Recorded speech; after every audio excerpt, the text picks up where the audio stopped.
నమస్తే అండి. ఈరోజు మనం రొయ్యలతో పకోడీ చేసుకుందామండి. ముందు రొయ్యలు వేడి చేసి నీళ్లు తీసానండి.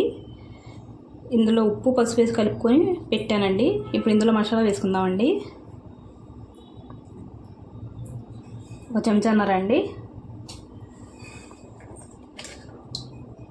కారం సరిపడా అండి.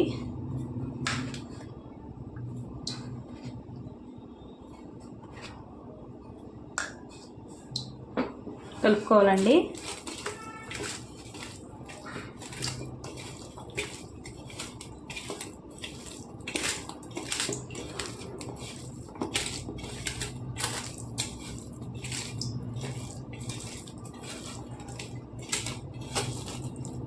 రొయ్యలు పెట్టేలా కలుపుకోవాలండి.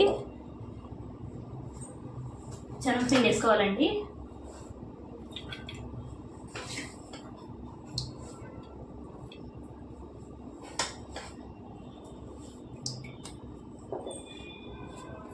మూడు చెంచాల వరకు వేసానండి. మైదా వేసుకోవాలండి.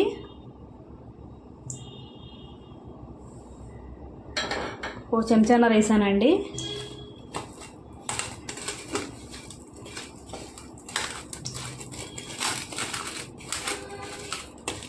ఇవన్నీ పట్టేలా కలుపుకోవాలండి. కలుపుకున్న తర్వాత చూద్దామండి. చూడండి, కలిపేసుకున్నానండి. ఇప్పుడు వేపుకుందామండి. చూడండి, నూనె పెట్టుకున్నానండి, కాగింది. ఇప్పుడు వేసుకోవాలండి.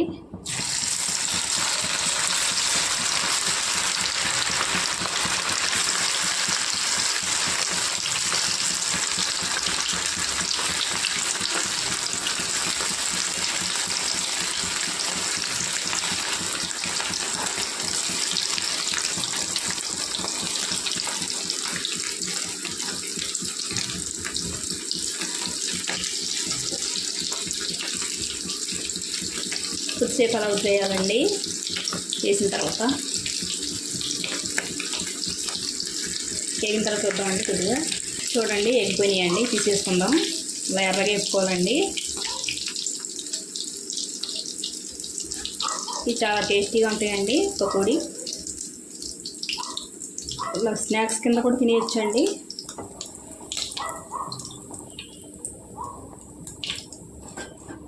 మళ్ళీ వేసుకుందామండి.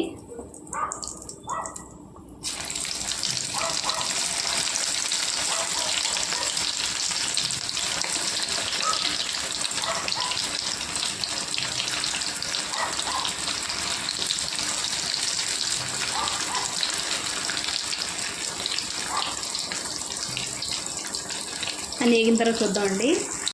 చూడండి, లాస్ట్ వేగుతున్నాయండి. చూడండి ఎలా ఉన్నాయో, కరకరలాడుతూ. పైన కరకరలాడుతాను, లోపల మెత్తగా ఉంటాయండి. ఇవనండి, చాలా టేస్టీగా ఉన్నాయండి పకోడీ. మీరు ఒకసారి ట్రై చేయండి. అయిపోయినాయండి, తీసేద్దాం. చూడండి ఎంత బాగా వేగినాయో. మాకు ఇక్కడ వర్షం పడుతుందండి, దాని గురించి చేసుకుంటున్నాం మేము ఇవాళ స్నాక్స్ కింద.